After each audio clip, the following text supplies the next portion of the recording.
Last week, I talked about personal stories and building connection. This week's story is all about leaders being humble and inspiring by sharing their personal stories. Listen on. This incident was narrated by S.V. Nathan, who's the partner and chief talent officer at Deloitte India. And he was talking about his experience as a freshly minted graduate of a leading business school. In 1985, he was to join a British multinational organization at one of their plants at Gomia, which was in Bihar and is now in Jharkhand, as a management trainee. And they were reputed to choose only the best, so he was all puffed up about it. The night train from Calcutta in India, East India, would reach Gomia in the morning. And he had a letter with him which said that there would be a car waiting to pick him up at the station, and that would take him to the guest house. The coal-fired engine creaked up onto the station early morning at Gomia. He was carrying his canvas load all, and there was not a soul in sight to receive him. He felt pretty let down, so he heaved his luggage over his shoulder and came to the exit.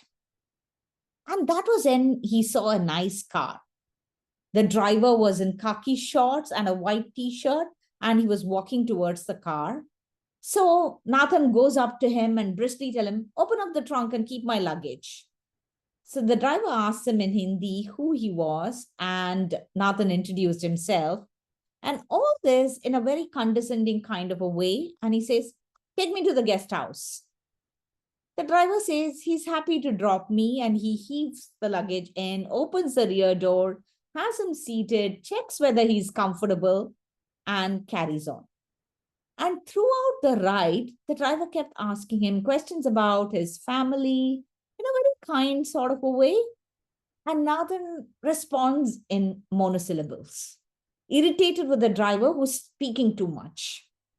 Near the guest house, he alights from the car. A couple of staff run to the car, salutes, and then he sees some exchange that's going on between the driver and the people carrying the luggage. And he waved to the driver as he's driving off, and the driver wishes him best for the new job.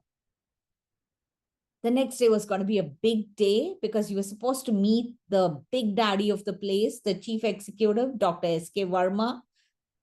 Nathan is nervous, so he walks in really early to the factory so he can get his bearings and be there. The secretary ushered him to the corridor that leads to the room.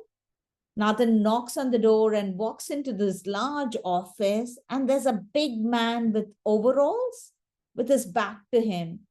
And as he turns, he recognizes the man as the driver in factory clothes. So Nathan bursts out saying, "Hey, what are you doing in this office?" The driver gives a broad smile and in chaste English says, "I'm Shiven Verma, and please take your seat." Nathan just chokes and his feet turn to jelly, and he apologizes profusely for his behavior, and he's at a loss for words. And Shiven Verma says, "I had just come to the station to see off a friend. I could see that you needed some assistance, and I just played along. I knew that you had mistaken me for the driver, but I just played along." And then he proceeds to offer him tea and has a long conversation. This incident itself was memorable, but what stayed with Nathan in all these years is this line: "Outside of work, one should not wear the education, one should only use them." What a powerful story about humility, lack of ego, and about being an inspiration. I'm sure you've come across leaders like Mr. Verma and leaders like Nathan who are willing to share their stories. What has been your experience in it? And I would love to hear back from you. Please do share in the comments.